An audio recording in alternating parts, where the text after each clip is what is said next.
Now for the rest of the school year, all of DPS high schools will have school resource officers. So let's take a look at why they were pulled out and what it looked like when Denver Police school resource officers were in schools. Our Marshall Zellinger joins us now.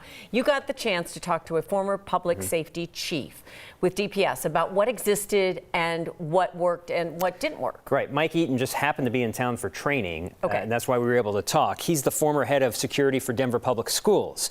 He was here in 2020 when SROs, school resource officers, were taken out of schools. He told me he thought it was the wrong decision, but did not feel like it made schools less safe.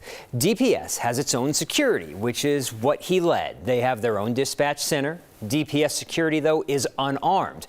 They do have armed security that patrol outside of the schools and they roam around the district. Well, when he was chief, the district allowed armed school resource officers from Denver Police until the school board determined they no longer belonged, in part because minority students were being ticketed or arrested more often than white students. A campus safety officer in DPS is an unarmed officer in a uniform that's really there to provide your first line of defense, but also to summon emergency responders, that have more training and more tools in their toolbox when an imminent situation occurs. Having those SROs in schools not only creates a deterrence for activity that occurred yesterday, but also creates intelligence, relationship building, and opportunities to prevent something like that.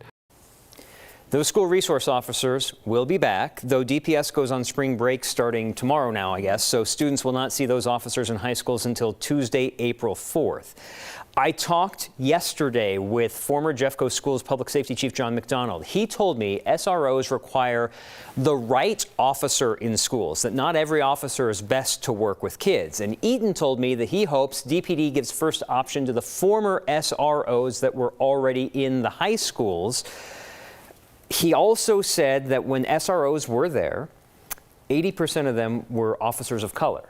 So that there was a little pushback from that. Were students being targeted based on their race by the officers? Statistics said they were, though, right? Right. The number of students that were being, ticketed, arrested. Yeah. And I don't know this is accurate yet. He said the statistics don't necessarily show the difference between the SRO contacting the student, which might put them through a school discipline first, versus someone calling 911, a separate officer arriving to the school, the call for services at the school, right. And then that student's arrested because they're with an officer that isn't familiar perhaps with, okay, maybe this needs to be school discipline, when it's just the officer saying, this is the call I'm on, you're coming with me. And I don't know if the stats showed that or not. I still need to go through them. They're a little convoluted right now. The state is collecting data on this. It's just not as simple to hear that a couple hours ago and be able to look at it right now. Not just one But it's stats and it's data, and you wonder, you're talking to administrators and students and teachers and finding out what it really feels like, what's really happening in these schools. That that may or may not be in data. Feeling safe with an armed officer for some, maybe that is what makes them feel safe. An SRO yesterday would not have been part of a pat-down safety plan.